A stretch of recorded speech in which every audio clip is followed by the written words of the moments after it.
Hello everyone, I'm Santiago, and today I'm gonna be testing the Forest 1.0 on the Geforce GTX 750 Ti. For performance monitoring, I'll be using CAM. If you want to download the software, there's a link down in the description. So the Forest 1.0, I'll be doing 1080p, 900p and 720p. To skip none of those sections of the video, check the description below. First I'll show you 1080p, trying to get the best quality possible. That means I'll crank up the settings, trying to stay over 30 frames per second as much as possible. After that I will just lower the settings, trying to stay as close as possible to 60 frames per second, or between 50 and 60 at the very least. That's usually smooth enough for me. Remember, on 1080p I overclocked the GTX 750 Ti, I added 200 MHz to the core and 400 MHz to the VRAM. Then on the other two resolutions, 900p and 720p, the overclock is completely disabled. But yeah, on 900p and 720p I'll do the exact same thing. I'll just show you the highest settings I can possibly put without dropping below 30 frames per second, and then I just lower the settings, trying to stay as close as possible to 60. Of course, as I lower the resolution I can use higher settings because that's easier on the GPU. This game was made using Unity and it's been on early access for a while. I remember when I played the first version.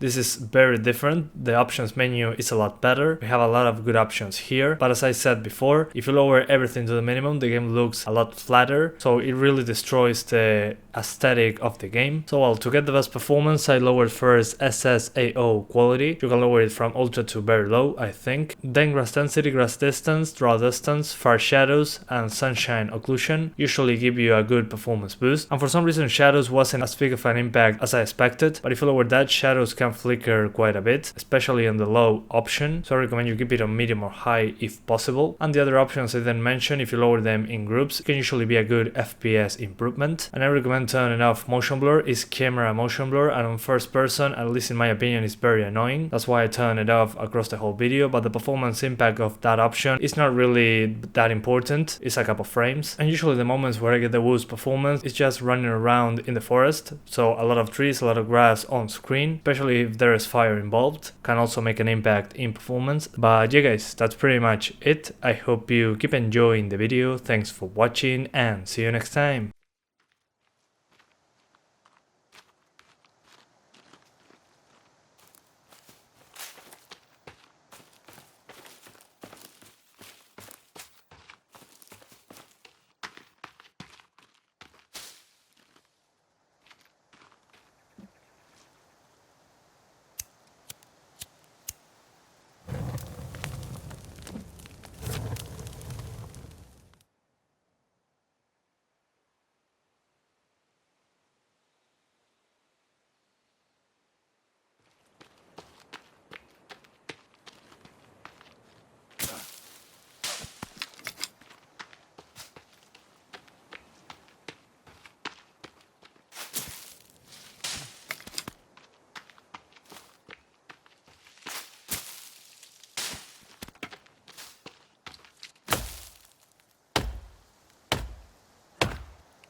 Peace.